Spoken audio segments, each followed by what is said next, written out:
Muy buenas noches. Mucho gusto. Les habla Marita Calderón, directora clínica del Instituto Latinoamericano del Comportamiento. Hoy en día es nuestro primer webinar del año y como objetivo primordial el instituto, ya que tenemos como una población de estudio a los niños, adolescentes y, por qué no decirlo, también a los padres con TDAH, hemos considerado pertinente comenzar con esta aventura llamada TDAH. ¿Y por qué? Porque hemos visto en nuestra experticia, en los años que venimos trabajando, que cuando los padres por primera vez reciben la noticia que su niño podría tal vez tener los síntomas del TDAH, se asustan, se preocupan, no saben a dónde ir. Y entonces hemos creído conveniente que este año, a través del Facebook, a través de conferencias, poderles explicar paso a paso y en forma bastante clara qué es lo que tenemos que hacer cuando necesitamos ayuda de un profesional. A dónde ir, cuál es lo primero que tenemos que hacer, quiénes son las personas que nos pueden ayudar. Eso queremos explicarles hoy día en este tema que lo hemos llamado una aventura llamada TDAH. Y es una aventura porque así los padres conozcamos qué es lo que tiene nuestro niño a través del neuropediatra, psiquiatra, profesor, amigos, familiares que también pueden tener niños o adolescentes con este trastorno, se comienza en un tour de búsqueda de ayuda. Tenemos que en los Facebooks hay muchos grupos, tenemos el APTA en el Perú, pero nosotros también queremos aportar con un poquito sobre la educación de este trastorno. Entonces, vamos a comenzar con esta aventura llamada TDAH. Muy bien, vamos a poner la primera diapositiva. El Instituto Latinoamericano del Comportamiento les invita a escuchar esta pequeña charla para poder conocer un poco sobre qué es el TDAH. Bueno, entonces pasaremos a la primera diapositiva, la que sigue. Y lo primero que nos preguntan todos los padres de familia, por más que hayan ido a un médico o han hablado con la profesora, es ¿qué es el TDAH? El trastorno por déficit de atención con hiperactividad es el nombre que se le da a este trastorno desde hace ya varios años. Ahora, antes usábamos un manual, que era el manual del DSM-4, ya está el revisado, que hablábamos que pertenecía al grupo de los trastornos de los niños y de los adolescentes. Y no se equivocaba, porque normalmente se identifica más en los niños pequeños, en los preescolares, en los escolares y en los adolescentes, quedando un poco en duda el adulto. Pero ahora vamos a escuchar que también los padres lo pueden presentar. Entonces, ¿qué lo caracteriza al TDAH? Primeramente, el TDAH es un trastorno del neurodesarrollo, ¿no? Que está en un conjunto con otros trastornos también. En los trastornos del neurodesarrollo vamos a encontrar dificultades del aprendizaje, vamos a encontrar problemas de tics, vamos a encontrar el autismo. Bueno, el TDAH pertenece a este grupo. Y los síntomas que siempre van a escuchar ustedes es la desatención, la hiperactividad y la impulsividad. Muchos padres o muchos maestros en mi experticia de trabajo, más o menos ya unos 40 años, me dicen, pero si no se mueve, entonces no es hiperactivo. Sí, porque dentro del trastorno con déficit atencional hay lo que ahora le llamamos subtipos, ¿no? Pero vamos a comenzar primero en explicarles cada uno de los síntomas, que muchos padres lo deben conocer, muchos maestros lo deben conocer, pero vamos a recordarlos. El primero es la desatención o falta de concentración. Chicos pierden cosas, tienen olvidos frecuentes, se desorganizan, cometen errores por descuido, parecen no escuchar, a veces los padres los repiten y les repiten las cosas y está sordo, dicen, ¿no? Y ¿En los adultos también encontramos esto? Claro que sí. Claro que sí, en los adolescentes también cuando se desorganizan. Una de las cosas que vamos a encontrar más es la desorganización. ¿Por qué? Porque no pueden ellos planificar, anticipar, ¿no? El, otra, el otro síntoma es la hiperactividad. Lo vamos a observar desde movimientos muy pequeños, movimiento de mano, de pie, de cabeza, a veces no pueden estar sentados para comer, se paran, se sientan, se arrodillan. En las aulas caminan, bueno, ahora estamos en la parte virtual. ¿Qué vamos a ver en la parte virtual? Lo que vamos a ver es que no se puede mantener atentos durante todo el rato que tienen la explicación de la profesora y se van a parar. Van a querer comer, van a querer regresar, van a querer ponerse de rodillas, escribir parados. Es algo que ellos no lo pueden controlar. Y la impulsividad es cuando no dejan hablar a otra persona, interrumpen constantemente, levantan la mano, así sea en la parte virtual. También ocurre lo mismo, ¿no? Ellos quieren intervenir, quieren participar, pero a veces su participación no es la más adecuada porque pueden decir un tema diferente al otro. Entonces, 3 condiciones importantes: desatención, hiperactividad e impulsividad. Pero también a veces tenemos casos en que los niños o adolescentes y los adultos son verborreicos. ¿A qué cosa le llamamos verborrea? Verborrea es cuando hablamos demasiado. Entonces hay personas que no paran de hablar, que están en una reunión y ellos son los únicos que hablan, o interrumpen constantemente a la persona que está hablando. Siempre ellos tienen algo que decir. Igual pasa con los niños. Últimamente, gracias a la pandemia, porque también hay que mirar qué cosa de interesante nos ha traído esta pandemia, que la gente está almorzando juntos o cenando juntos o tomando desayuno juntos, y entonces tenemos a un niño que se para, se sienta, no termina de comer, va a traer agua, trae un muñequito. Y cuando son más grandecitos, hablan y hablan y hablan, son los últimos en terminar la comida. Y los padres, claro, se molestan, los gritan, no entienden qué les está pasando. Entonces, 3 síntomas importantes: la impulsividad, la desatención y la hiperactividad. Ahora ustedes me dirán, pero Marita, hay muchos niños que son inquietos.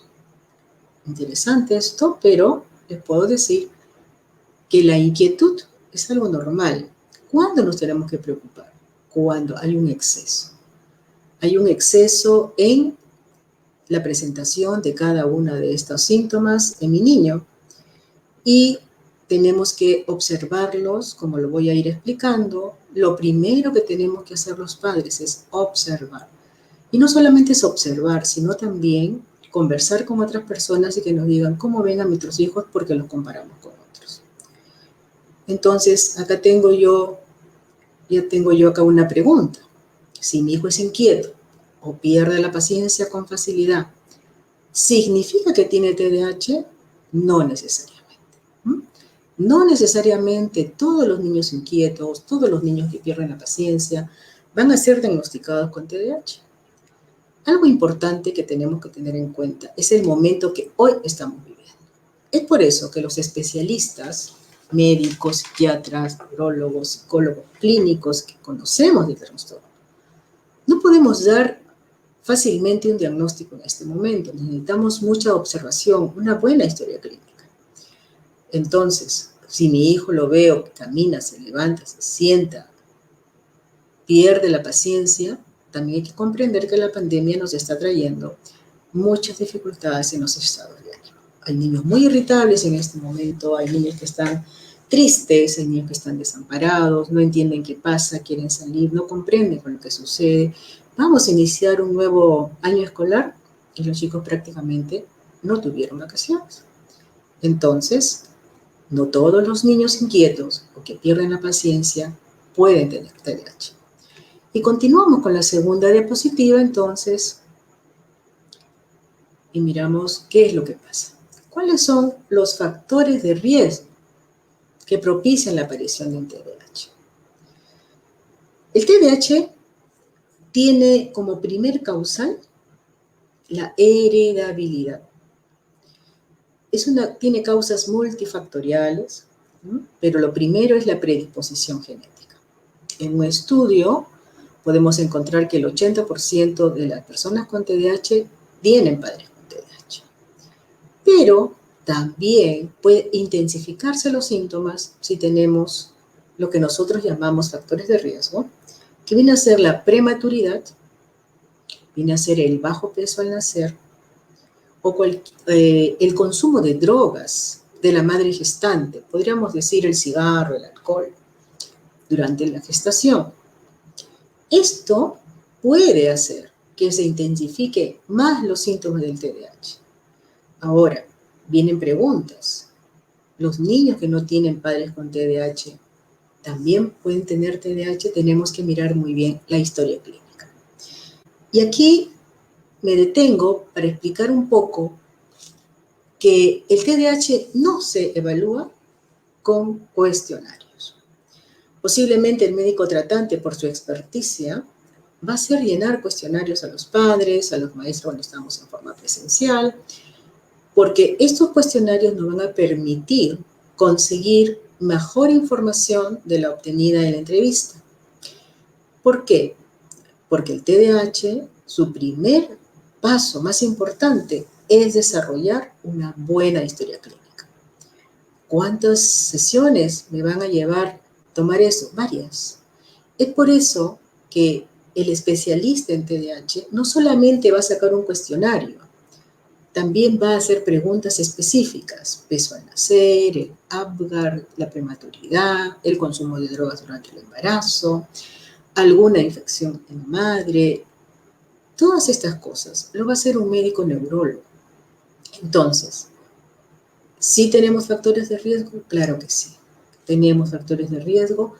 Y cuando nuestro niño ya nace con bajo peso, nosotros tenemos que estimularlo más. Tiene un bajo Apgar, hay que estimularlo más. ¿Por qué? Porque este TDAH se puede unir, como ahora vamos a ver, la comorbilidad le llamamos a eso, se puede unir a otras enfermedades o trastornos de la infancia y la adolescencia, y obviamente los síntomas se van a intensificar.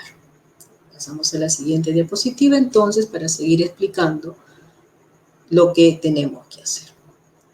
¿A qué profesional recurro para confirmar mis sospechas o consultar mis dudas? Muchas veces la primera persona que se da cuenta de que un niño puede tener este trastorno son los maestros. Y más aún, este maestro de educación inicial o prekinder, donde encuentra algo diferente en los niños. En los niños pequeños podemos darnos cuenta más por el problema de conducta. Son niños muy irritables, son niños poco tolerantes, suelen salirse del salón, correr alrededor pues, del patio, se meten debajo de la mesa, pueden molestar a otros niños, y nos va avisando de que algo tiene este niño dentro del aula. Los primeros ojos son de este maestro. ¿Por qué? Porque muchas veces lo que ocurre es que en familias de TDAH, un niño inquieto pasa desapercibido porque toda la familia hace lo mismo, se levanta temprano, hacen deporte, trabajan en dos o tres lugares, siempre están que les falte el tiempo, y entonces los niños tienen el mismo ritmo de vida, no pasa desapercibido. Cuando el padre se entera de que hay algo que nos llamaría la atención, cuando va al colegio. Pero acá también hay algo importante que ver. Si este niño se encuentra en una muestra poblacional de niños muy inquietos, y él no es inquieto, pero no es tan inquieto que al maestro le llame la atención, puede pasar desapercibido porque el maestro se va primero a fijar en aquel que tiene más conductas disruptivas. Pero si está en un aula de niños más o menos manejables, tranquilos, inquietos, movidos, conversadores, pero no más que eso, entonces el niño puede ser considerado altamente disruptivo. Entonces, sí, este diagnóstico hay que tener mucho cuidado, y lo vuelvo a repetir. La experticia, el ojo clínico, nos hace dar un diagnóstico propicio, y lo más importante en el TDAH es que más tempranamente los padres lo puedan identificar, es mucho mejor porque vamos a poder trabajar desde temprano con los niños. En estos casos va a trabajar un psicólogo. ¿Por qué? Acá lo primero que hace el maestro es mandar a psicología, o sea, el niño es observado por el departamento psicopedagógico. Estoy hablando de nuestra época presencial, para tener un poquito más de ruta, y este psicólogo lo va a observar. Lo va a observar y van a dar algunas directivas al maestro dentro del aula para poder regular este comportamiento. Esto es cuando un niño es muy hiperactivo. Pero cuando un niño es desatento, a veces no se identifica tan fácilmente. ¿Por qué? Porque a veces el niño es muy lindo, es querendón, pero está perdido y hay que repetirle 1 o 2 o 3 veces lo que tiene que hacer. Y pasa desapercibido, ¿no? Hay que considerar también que cuando un niño tiene ansiedad, también puede tener desatención, pero entonces en este caso ya no es el trastorno por el que se da atención. Entonces tenemos, el maestro lo identifica, pero no diagnostica. Otra cosa clara que tenemos que tener en cuenta. A veces el maestro, por su experticia, por los años de trabajo, puede decir este chico tiene tal cosa y se lo dice a los padres. Yo recomiendo que los profesores expliquen lo que ven en el aula, mas no den ningún tipo de diagnóstico. Porque el diagnóstico, como ya les voy a ir explicando y les he estado explicando, el diagnóstico toma tiempo en hacerlo. ¿Mm? Y la experiencia acá es una herramienta muy importante. El profesor entonces llama al psicólogo y ahora en la pandemia se preguntarán cómo hacen. Bueno, los profesores también se dan cuenta. Los niños apagan y prenden la pantalla, mutean, se salen del cuarto donde están, no prestaron atención, no terminaron lo que les estaban diciendo. Y claro, es mucho más complicado, porque en este caso vamos a necesitar a una mamá o una persona que nos ayude en casa que esté al costado del niño, como en el colegio se llaman los shadow o los profesores sombra, para que ayude y deje que el niño no se distraiga constantemente con la clase virtual. No es tan fácil. Pero si son adolescentes, vamos a encontrar, bueno, no tan adolescentes, lo estamos encontrando en los escolares. Los niños son tan hábiles, hacen que la pantalla la dividan en dos y por un ojo, como digo yo, trabajan con la maestra y por el otro lado están jugando.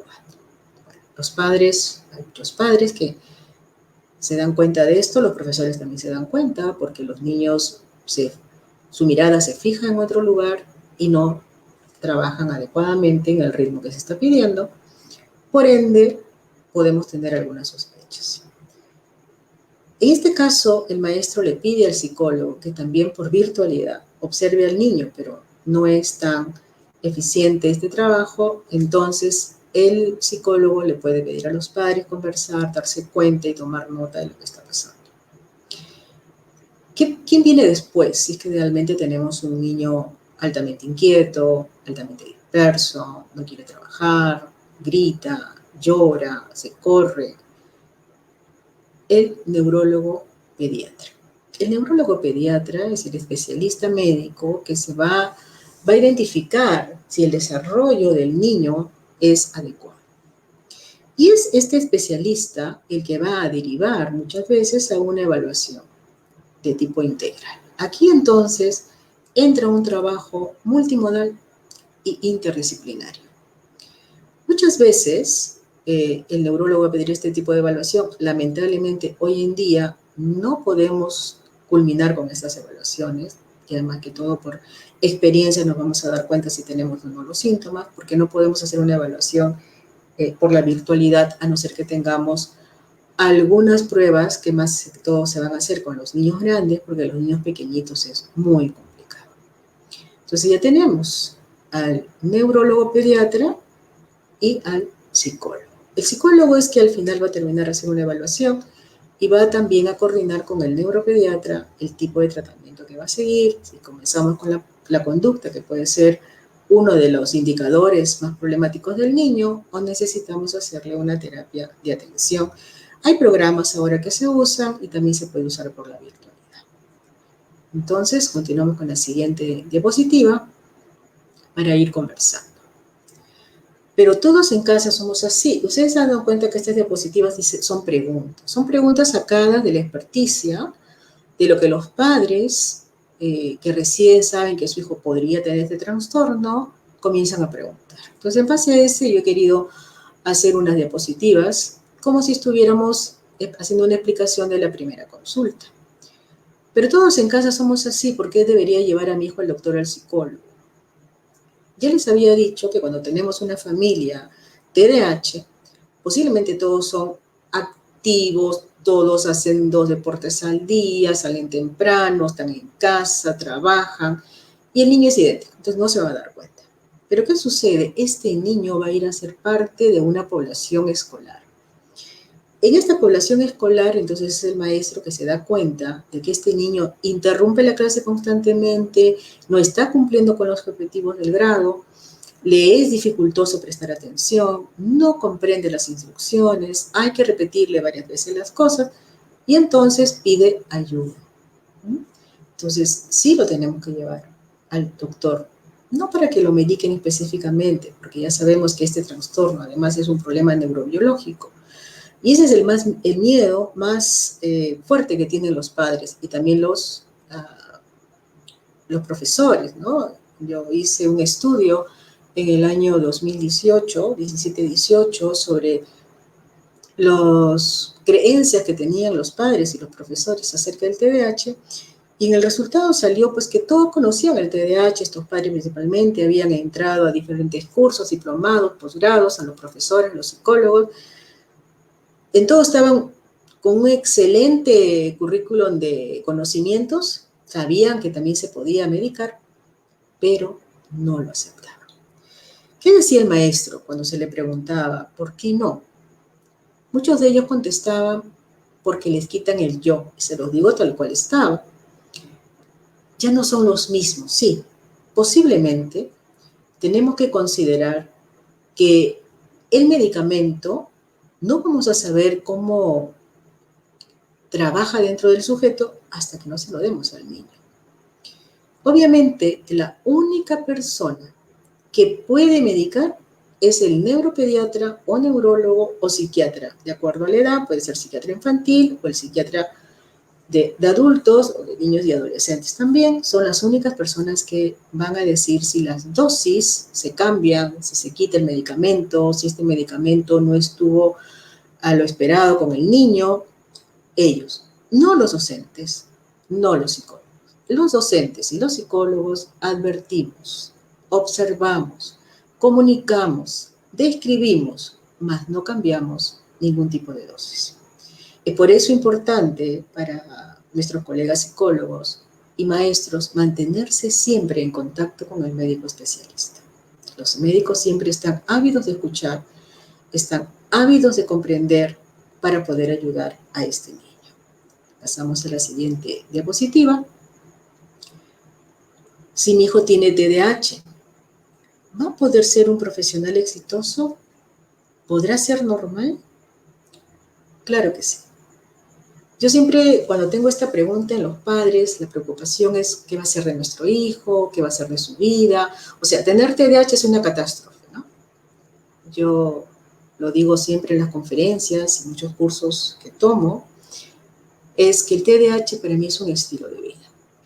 Pero obviamente tenemos que identificar las fortalezas y las debilidades. ¿Va a poder ser un profesional exitoso? Sí, siempre y cuando escoja la carrera que va con él, porque estos niños en la época escolar tienen muchas dificultades. No es que un TDAH traiga como consecuencia un problema de aprendizaje, pero sí puede incentivar que haya dificultades en la comprensión lectora, en la escritura, por la desatención. No podemos negar que cuando el TDAH viene acompañado con dificultades del aprendizaje, obviamente el problema se nos agudiza a todos. Y acá, ¿qué es lo que tenemos que trabajar? paralelamente una terapia del aprendizaje después de haber hecho una evaluación respectiva con un especialista y paralelamente el trabajo en casa, ¿no? El trabajo en casa es muy importante. La familia, como ahora vamos a ver en una de las preguntas, es una de las herramientas más importantes para este trabajo. Entonces, vuelvo a decir, ¿va a ser un profesional exitoso? Sí. En Google ustedes pueden buscar los famosos con TDAH y van a encontrar gente espectacular, pero que para llegar a obtener lo que tienen, han tenido que luchar.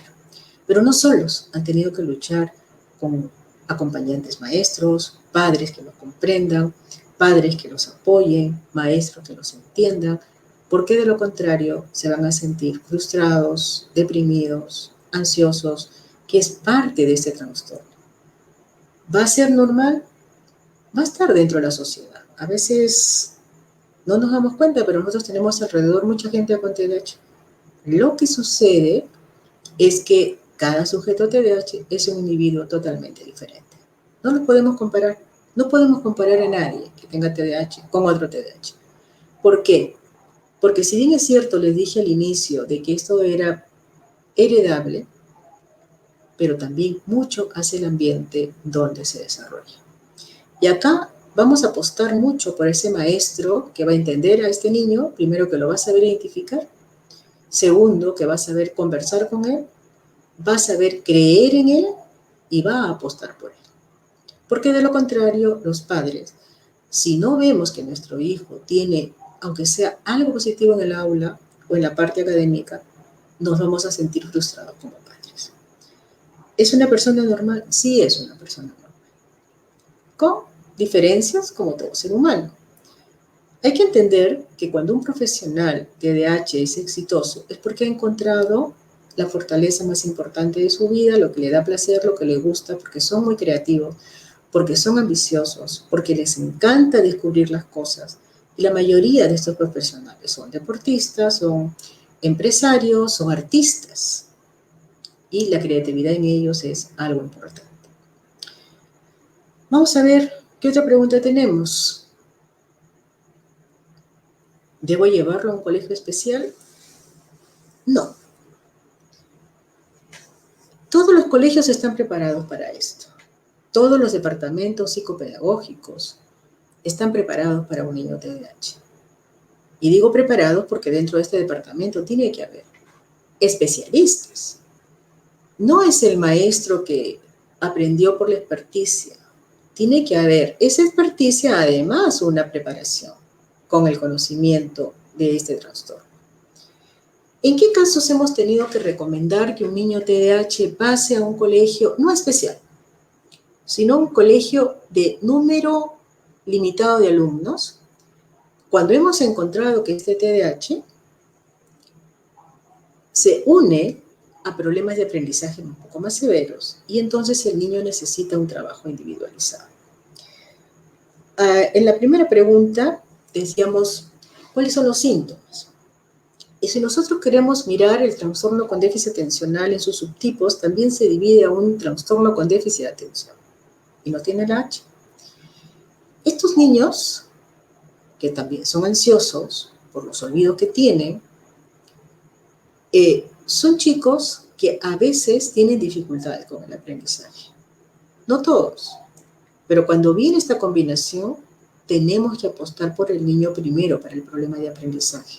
A veces, y muchos padres se van a dar cuenta en los diagnósticos que tienen sus niños, va a venir también problemas de aprendizaje, problemas de coordinación, motora. Y entonces, sí, lamentablemente este niño necesita un equipo de personas que lo ayuden. Ahí tenemos a los especialistas de aprendizaje, a los especialistas de lenguaje, porque también este trastorno puede venir acompañado con un problema de lenguaje. Y también tiene que ir a un terapeuta ocupacional. Entonces, claro, no hay bolsillo quien aguante este presupuesto. ¿Qué hacemos en este caso? Se priorizan las necesidades de acuerdo a la edad. Cuando los niños son muy pequeños y encontramos estos comórbidos, así se llaman, comórbidos porque se unen, ¿no? Se unen dos o más trastornos en un sujeto, priorizamos la parte motora, muchas veces la parte sensorial y el lenguaje, cuando son muy pequeñitos. El trabajo es básico ahí, porque si no trabajan estas dos áreas, muchas veces solamente con la terapia ocupacional, con la terapia sensorial, se ha mejorado y disminuido la intensidad de los síntomas de desatención. Miren que no digo que desapareció la atención, porque entonces no tendríamos un TDAH, sino tendríamos otro tipo de trastorno. Pero cuando viene esta asociación, muchos de estos niños calman hasta su hiperactividad porque logran regular su cuerpo, porque logran manejar mejor su atención y entonces pueden entrar en un proceso de aprendizaje. Una terapeuta de aprendizaje va a tener que hacer un programa para trabajar en ello, y si hay un problema de lenguaje, entonces el lenguaje y el aprendizaje tienen que ir muy de la mano. Paralelamente se le tiene que decir a los padres lo que tienen que ir a hacer. Obviamente el apoyo es 100% de los padres. No podemos dejar a un niño a la deriva porque no lo va a poder hacer solo. Los ejercicios que dejan los terapeutas necesitan de un apoyo de casa. Entonces, ¿lo voy a llevar a un colegio especial? Lo voy a llevar a un colegio de un número reducido de niños donde el trabajo sea más individualizado. Pero si tenemos un trastorno del aprendizaje, tenemos un problema de lenguaje, buscamos entonces un colegio de menor cantidad de alumnos y que también tenga especialistas en las áreas. En el Perú, en Lima tenemos uno muy importante, que es Antares, en la cual está muy bien dotado con grandes profesionales en todas sus áreas. Bueno, ¿qué más? ¿Qué más tenemos ahora? ¿Qué otra pregunta tenemos? ¿Tiene cura? ¿Cuál es el mejor tratamiento? Importantes las preguntas.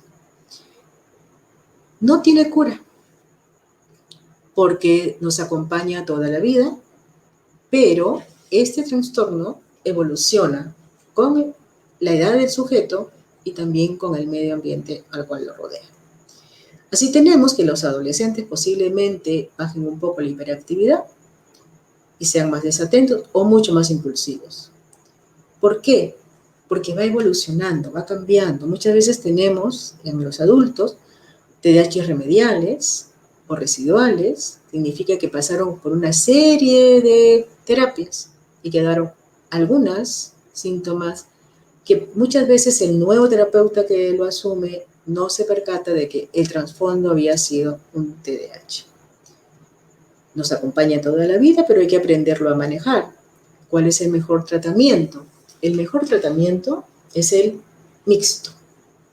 Se llama mixto porque necesitamos un trabajo psicológico, un trabajo médico y los otros terapeutas, si es que los necesitamos, en aprendizaje, lenguaje, ocupacional.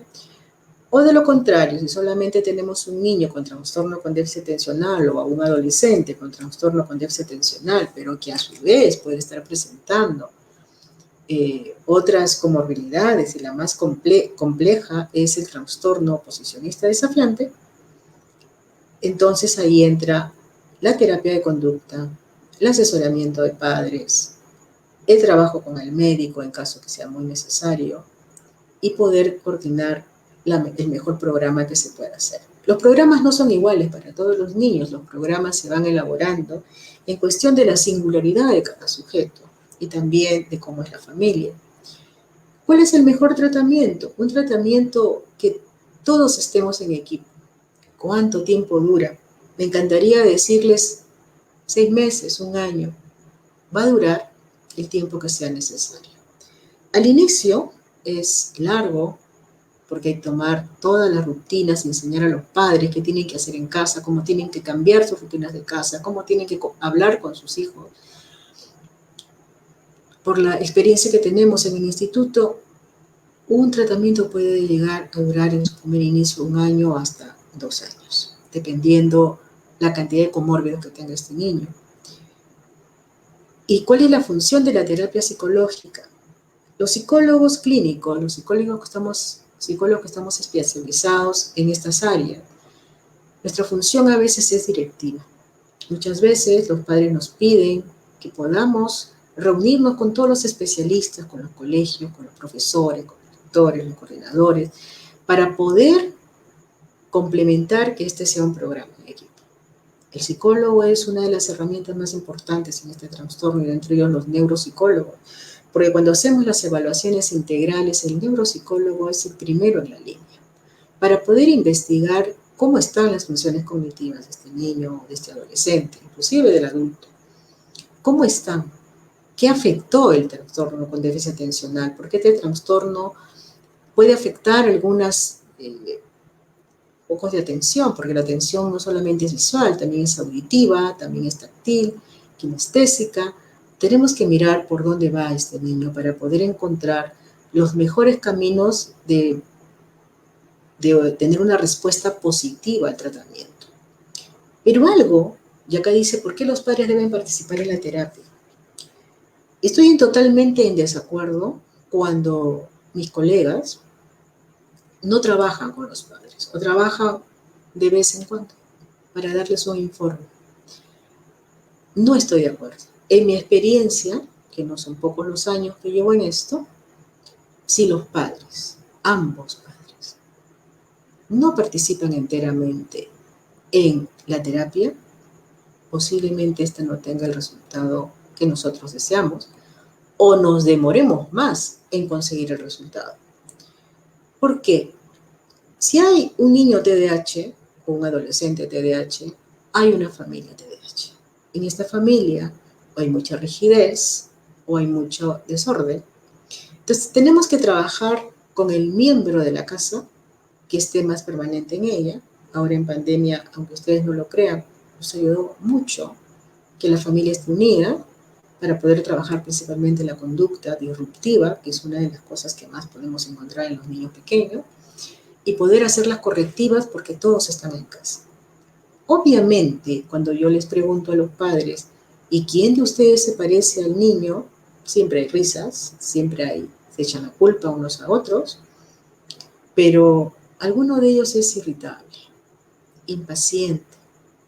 A veces no recuerdan muy bien lo que pasó en su infancia y en el proceso podemos hacer un diagnóstico para los adultos, porque si en esta casa no hay un orden, una rutina, alguien que dirija esta orquesta, no vamos a poder encontrar la meta que nos hemos planteado.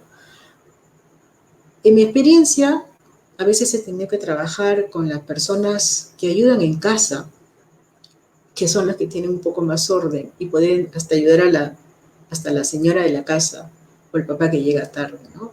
La pandemia nos ha ayudado ahora que los padres están dentro de la casa. Algunos salen, no son todos los días, pero los padres han comenzado a entender que si no hay un orden, una rutina, y si no saben hacer uso de sus órdenes, no con rigidez, ni con amenazas, ni con promesas, como se lo suelo decir, sino con consistencia y cumplir con lo que se dice, el problema va a ser más agudo. No solamente es porque el niño sea hiperactivo, sino que la impulsividad lo conlleva a hacer cosas que a veces no piensan. Cuando ellos les dicen, yo no lo quería hacer, créanle, por favor, no lo querían hacer. Pero esta impulsividad es muy grande en los niños principalmente que tienen el trastorno impulsivo hiperactivo, o sea, el trastorno con déficit atencional en su predominancia, hiperactividad e impulsividad, y que también pueden tener un problema de conducta, son los más difíciles de controlar y es lo que más llegan a la consulta. Los que tienen desatención sola y son muy tranquilos, a veces los padres no se percatan que estos niños están pensando en otra cosa, ¿no? Pero más se dan cuenta de que el niño inquieto, impulsivo, respondón, malcriado, altanero, que quiere gobernar la casa, que quiere que le dejen hacer de todo. Hoy en pandemia, lo que estamos viendo que hay mucho apego a los videojuegos. El trastorno con déficit atencional es un factor de riesgo para la conducta adictiva. Es por eso que tenemos que poner orden. No estoy diciendo quítenle todos los electrónicos a los chicos, porque es la única forma que se van a socializar en este momento, sino que regulen las horas. Yo he encontrado niños de 8, 10, 12 horas de consumo de videojuegos. Estamos andando mal, porque esto va a traer un problema de sueño, un problema de alimentación y obviamente un problema de irritabilidad, cambios de ánimo y muchos problemas conductuales dentro de la casa. ¿Es entonces importante que los padres participen? Por supuesto que sí. Cuando ustedes traten de buscar un programa, tienen que incluirse. Deben estar permanentemente orientados y capacitados para comprender no solamente al niño, sino pueden tener más hijos, no se han dado cuenta todavía porque son pequeños, y también comprender y aceptar que sí se puede trabajar, pero sin bajar la guardia. ¿Qué más nos toca? ¿Qué otra diapositiva vamos a tener ahora? Es verdad que tengo que medicarlo, y si no lo medico, ¿qué va a pasar? El trastorno con déficit atencional, fuera de que es un problema del neurodesarrollo, también tiene un desbalance bioquímico, y es entonces que ahí los neurólogos o psiquiatras nos recetan lo que todos conocemos como el Ritalin, que es el metilfenidato. Pero no es que de frente se lo van a dar, no va a haber un niño de frente entra a la consulta y va a entrar con su medicación. Los médicos pasan primero por un proceso de observación, ellos también tienen que tener los criterios médicos, mirar los signos y síntomas del niño, para poder tener el diagnóstico preciso, si no hay que identificar si no hay otros comórbidos, es por eso que se van a tomar un espacio para ver si es necesario o no medicarlos. ¿Cuándo lo medico? Cuando el trastorno de verdad ha creado una dinámica muy inconsistente en la parte social, o sea, ya no tiene amigos el niño, nadie lo soporta, porque es tosco, porque es impulsivo, porque rompe las reglas, porque se molesta, porque los insulta. Eh, Cuando en casa la dinámica familiar entra en las discusiones constantes porque uno de los dos padres dice, esto se arregla como a mí me enseñaron, a correazos, o cuando de verdad el niño lo encontramos con una baja autoestima y se siente muy mal frente a su rendimiento académico, que normalmente es promedio, pero a veces por su desatención y si tiene además otros comórbidos, pueden llegar a desaprobar. Entonces, ¿se hace uso de la medicación? Sí. ¿Quién lo decide? ¿Quién nos da la medicación? ¿Quién decide qué tipo de medicación es? Porque en el Perú hay el metilfenidato y la atomoxetina, es el médico neurólogo o el médico psiquiatra. Si no lo medico, ¿qué va a pasar?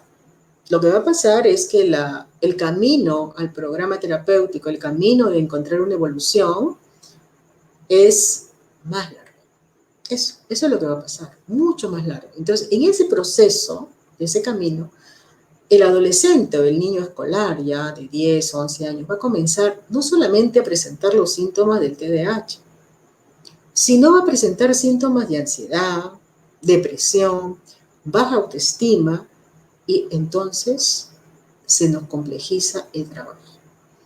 ¿Cuántos adolescentes podemos recibir con carga depresiva? Hoy en día, en la pandemia, el grupo que más sufre son los niños muy pequeñitos y el grupo de adolescentes. ¿Qué hacer entonces?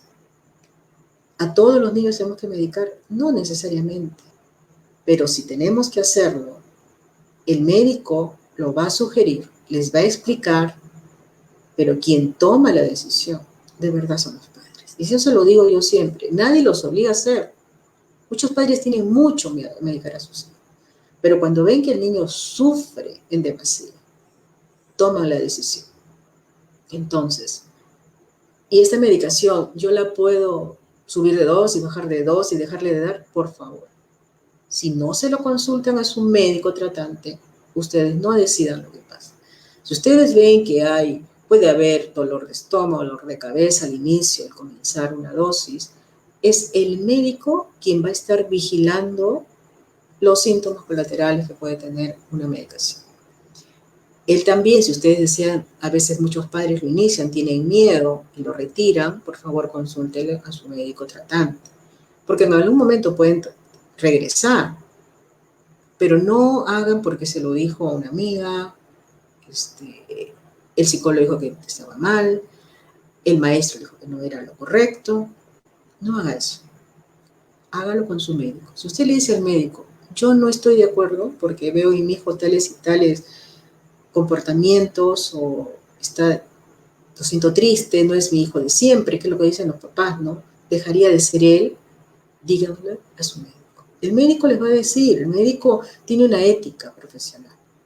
les va a decir, ok, no lo haga, pero siga haciendo su terapia y el psicólogo va a mantenerse en contacto con el médico para ver cualquier tipo de problema que esté atacando sin la medicación o con la medicación. Seguimos entonces. ¿Qué más? ¿Qué otra pregunta tenemos? Yo soy igual, que debo de hacer.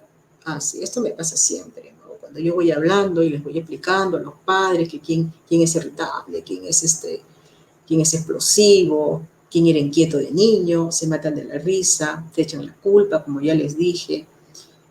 Si uno de los padres cree que en su niñez o en su adolescencia tuvo algo por el estilo y los síntomas del adulto son muy parecidos, lo que pasa es que en el adulto lo que vamos a encontrar es que se olvidan de las agendas, pueden citar a una persona en el mismo lugar 2 veces, son desorganizados, son muy explosivos, los proyectos los pueden iniciar con muchas ganas, pero después lo dejan a mitad de camino porque ya lograron la mitad de la meta. A veces procrastinan, o sea, siempre van dejando las cosas para el final. Quieren meterse en un mundo de cosas y después se angustian porque no lo pueden lograr. Recuerden que el TDAH hiperactivo impulsivo es el más ansioso, porque justamente esta impulsividad, esta hiperactividad los lleva a la búsqueda de los placeres inmediatos y todo quieren hacer inmediatamente sin pensar, y después cuando hay un error se sienten muy culpables. Ella lo que me dijo un paciente que me encantó: yo prefiero que mi hijo, cuando haga algo, primero vea que le salió mal y después lo corrige, a que nunca lo haga. Y yo creo que muchas de las cosas que hace el TDAH es eso, duda mucho lo que tiene que hacer porque tiene miedo. Pero esto es por la ansiedad que tiene. Entonces, los adultos también podemos hacer todo esto. Sí, claro, hay muchos adultos TDAH en este momento. Y yo creo que tenemos muchos alrededor de nuestra vida. ¿Qué puedo hacer como mamá o papá para ayudarlo? Primero, aceptar que tiene este trastorno. Es lo primero. Si nosotros no aceptamos que nuestro hijo tiene este trastorno, entonces el primer paso de un tratamiento se anuló. Tiene ese trastorno, entonces busco información, el psicólogo que me trata, que me ayude, me oriente, le pregunto, lo chateo, busco muchas cosas, por favor, cosas científicas, no cosas que encontramos que en el Facebook, en el Google, que a veces son mentira. Los padres, a veces, por el miedo a la medicación, dice, le vamos a dar la vitamina tal, le voy a dar estos alimentos, me consigo la pastilla de fuera que es natural. Va a ayudar en la ansiedad del niño, pero no más que eso. Entonces, primer paso, acepto. Acepto y reconozco que sí, pues en mi familia, a veces yo tengo casos en que el papá y la mamá dicen, pero no hemos sido así. Ah, pero mi hermano sí. Acuérdense que es una línea, la línea de unidad de una de las familias, ¿no? Mi esposo o esposa no creen en lo que es TDAH, ¿cómo se lo explico? Eso es algo que siempre ocurre en la consulta. Van las dos personas, bueno, ahora nos entrevistamos en forma virtual, y conforme yo les voy explicando algo parecido a lo que estoy haciendo en este momento, uno de ellos se ríe y dice, bueno, yo creo que soy así. Ese es un primer paso súper importante, cuando nosotros convencemos al papá que participe, aunque sea de 1 o 2 reuniones. Créanme que no es que lo vemos, yo no quiero que mi hijo lo mediquen, agarro la correa, le doy un baño de agua fría. En una reunión nos dijeron que con un baldazo de agua fría el niño se quedaba tranquilo y me pareció, fue muy gracioso en ese momento, en esa charla, pero no es lo que tenemos que hacer todos los días, ¿no? Pero sí reconocer que uno de los dos lo tenemos, o los dos lo tenemos con diferentes presentaciones de síntomas. Y a la hora que tenemos esta adherencia, seguimos para adelante en un programa. ¿Qué pasa cuando uno de ellos se niega en su totalidad? Porque también existen casos. Se niega en su totalidad a reconocer que este chico necesita ayuda, pues necesitamos que uno de los miembros por lo menos ejecute lo que se está haciendo para que al darse cuenta la otra persona que hay cambios, comience a aceptar que era cierto. Yo creo que lo que más ayuda a los padres es leer.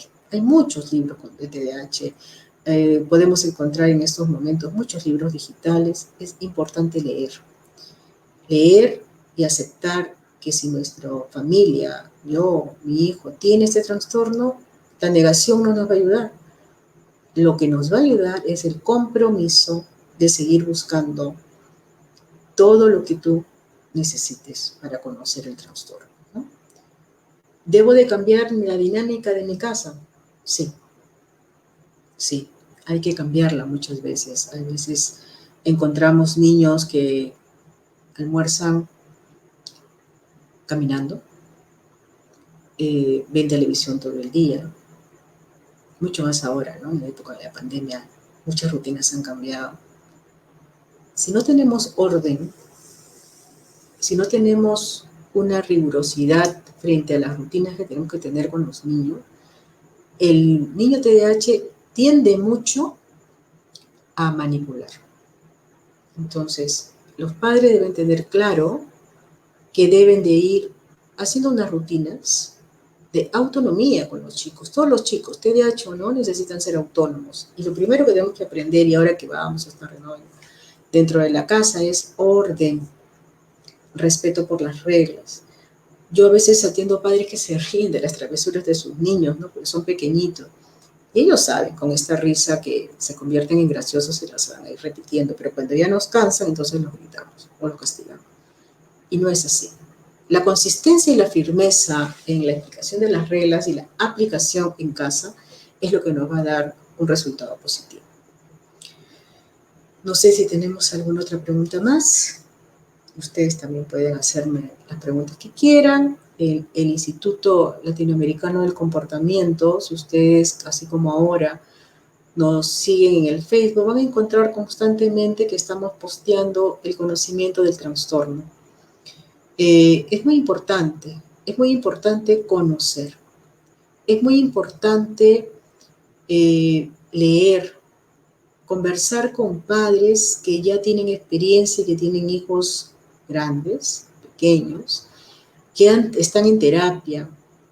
Escuchen, y cuando ustedes pidan ayuda, díganle al otro ojo neutral, ¿cómo lo ves tú a mi niño? ¿Cómo lo ves? Él me obedece, tú lo ves irritable, tú lo ves muy inquieto, lo comparo a veces, no es bueno comparar a nadie, pero lo importante es darse cuenta qué está pasando con un niño en este proceso de crecimiento y desarrollo y que me dicen que por favor lo lleve a algún psicólogo o a un médico neurólogo. Es así como hoy día, con esta aventura llamada TDAH, queremos que las personas que recién tienen un niño con este diagnóstico no se frustren, no lloren, no sean pesimistas. Estos chicos tienen fortalezas maravillosas y lo primero que tenemos que hacer es buscar sus fortalezas. Es difícil porque lo que más vemos son los problemas de conducta, lo que más vemos es una disfuncionalidad a nivel de la irritabilidad. Acá tenemos una pregunta que dice, ¿los maestros en la etapa universitaria deben estar informados de la condición del alumno? Por supuesto. Yo creo que a la hora que un alumno sale de un colegio y tiene esta condición, ya está en tratamiento constantemente, es importante que la universidad también lo sepa, porque la ley de inclusión educativa, aunque los TDAH de por sí no están incluidos en la ley de inclusión, deben de saberlo porque este alumno puede ser ayudado en un departamento psicológico, aunque los profesores universitarios van a decir, ya está grande, es un joven, tiene que ser autónomo, sí, es verdad. Pero muchos de ellos se desorganizan y necesitan ayuda externa. Entonces, este maestro universitario tiene que estar también muy capacitado sobre qué hago yo con mi alumno universitario. Y se van a notar porque puede ser ausentismo, pueden tener muy bajas notas, se van a esforzar por hacer algo, quizás uno o dos cursos estén muy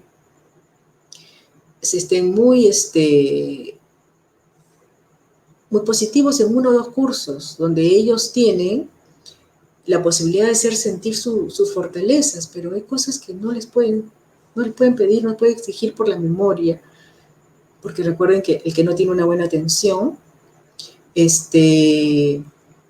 quizás su memoria le juegue una mala pasada, ¿no? Y eso no hay ningún problema. Así que el maestro, el maestro, tanto el maestro universitario, tanto el maestro de secundaria, tiene que conocer este trastorno, ¿no? O sea, yo pienso que desde su formación tiene que conocer este trastorno. Acá tengo una pregunta de Marujita. Maruja Carrillo es una especialista también que nos acompaña. Después que empiezan las clases virtuales y el profesor se da cuenta de la conducta del niño, ¿cómo deberían proceder? Excelente pregunta, Maruja. Una de las cosas que yo recomiendo en las clases virtuales es que no dejemos de lado a este niño, porque a veces este niño va a fastidiar constantemente para que le hagan caso en el aula, o se va a desatender y no va a participar, o le dejan la tarea y no se la revisan, importantísimo. Estos chicos necesitan elogio constante. Entonces, ¿qué hace el profesor en el área virtual? Tener, aunque sea 30 minutos a la semana con este niño, si necesita un poco más, lo verán ellos, de hacer un seguimiento de sus tareas, de su agenda, de su programación, de su planificación, de su organización. Es necesario que este maestro motive a este alumno para que pueda sentir el aplauso y el elogio de sus compañeros. Muchos de ellos pueden ser burlados en plena clase. ¿Por qué? Porque van a hablar cualquier otra cosa fuera del tema y necesitan una ayuda extra de parte del maestro. En muchas ocasiones se ha pedido siempre a los maestros que el temario que van a trabajar, por favor, se lo entreguen a los padres, para que estos padres que están tan comprometidos con su hijo puedan irlos alentando, leyendo, informándose de otras técnicas y ayudar a su hijo. No dejemos abandonado al chico TDAH. ¿Tú crees que tratarlos con mucho amor y a la vez firmeza funcione? Sí, acá lo que más funciona es esa combinación tan importante. Firmeza y ternura. Firmeza, constancia, ternura. Pero no solamente es para los maestros, es también para los profesores. Firmes con lo que digo, constantes con lo que digo. Mucho elogio a estos chicos por los mínimos triunfos que ellos tengan. Necesitan ese elogio para entender que sí pueden, necesitan ese elogio para entender que son capaces. Créanme que tienen muchas fortalezas, pero como las debilidades, entre comillas, son las primeras que se observan, todos nos atacamos a la debilidad, gran error. Ataquemos las fortalezas. Si el chico le va muy bien en música y no en matemáticas, sí le podemos poner un profesor que lo ayude en matemáticas, pero pongámoslo en música para que desarrolle esa fortaleza. Recuerden que estos chicos son muy creativos. Una de las cosas que no sé si lo dije, pero la combinación TDAH con TOD, que es el trastorno oposicionista desafiante, es una combinación, una fórmula no muy grata. Porque este trastorno oposicional más tarde se puede convertir en un trastorno disocial, o sea, un chico que rompe las reglas constantemente, no respeta la autoridad, puede infringir las reglas de la sociedad. Esa combinación, cuando nosotros vemos que un chico es tirano, nos responde, nos agrede verbalmente, nos empuja, el TDAH queda en segundo plano, créanme que por sí. Inclusive ya cuando las cosas son muy fuertes, necesitamos la ayuda psiquiátrica. ¿El Ritalin es la única medicina para el TDAH? ¿Es lo mismo que Estratera? Ok, qué buena pregunta, Claudita, qué gusto que estés con nosotros. Ahorita se los explico. Miren, queríamos terminar con esto de la ternura, firmeza y amor. La consistencia es una de las cosas muy importantes para el problema de conducta. Y si tenemos un TOT en casa, por favor, ataquémoslo ya. Y si la cosa es muy grave, que tiene 12 horas en una pantalla, por favor, tenemos que trabajar psicólogo y psiquiatra, porque el sueño es algo que tiene que ser muy reparador. ¿El Ritalin es la única medicina en el TDAH? No. En el Perú tenemos Ritalin, tenemos Concerta, tenemos Aradix, que venía a ser el metilfenidato, que es la misma, solamente que en diferentes presentaciones, diferentes fórmulas, en diferentes presentaciones de cada laboratorio. El Ritalin de 10 miligramos es lo primero que apareció, y es el que podemos hasta partirlo en 4 de acuerdo como el médico nos va diciendo. El Concerta dura 12 horas, el Aratin dura 6 horas, y la Strattera es la tomoxetina, que es otra fórmula que también se usa con el TDAH, y se trabaja más con los chicos ansiosos y TDAH. Y es diferente también, ¿no? Pero son las únicas medicaciones que podemos encontrar nosotros en Lima. Oh, la María Fe, qué encanto de poderte ver por el Facebook, aunque sea. Sí, sí. ¿Y hacia dónde vas? Sí, sí, puede ser. En una familia TDAH, pueden que todos nuestros hijos sean TDAH, pero de diferente presentación. No es la misma presentación. Podemos tener un TDA en casa y podemos tener un TDAH en casa. Podemos tener un TDAH y dificultades de aprendizaje y un niño con TDA simple y llanamente. Sí, ¿por qué? Porque ya les he dicho que la primera parte es heredabilidad. Podemos tener toda una familia TDAH. Un poco complicado, pero eso es lo que nos toca a veces como reto en esta vida, ¿no? Y si somos familias luchadoras como las que me escriben y las conozco, sí salimos adelante. Créanme que mi experiencia de muchísimos años, he visto resultados espectaculares con chicos que a veces uno dice, este chico no va a hacer nada en la vida. Y yo siempre tengo una carta o un as bajo la manga. Creo en los adultos, creo en los adolescentes, porque en algún momento van a encontrar la ruta de lo que los haga sentir logrados, importantes, y eso es lo más importante en la vida, que yo me sienta logrado en lo que yo quiero, mis objetivos. A veces nos toma años encontrarlo, pero yo creo que el ser humano rinde más cuando se siente feliz con lo que hace.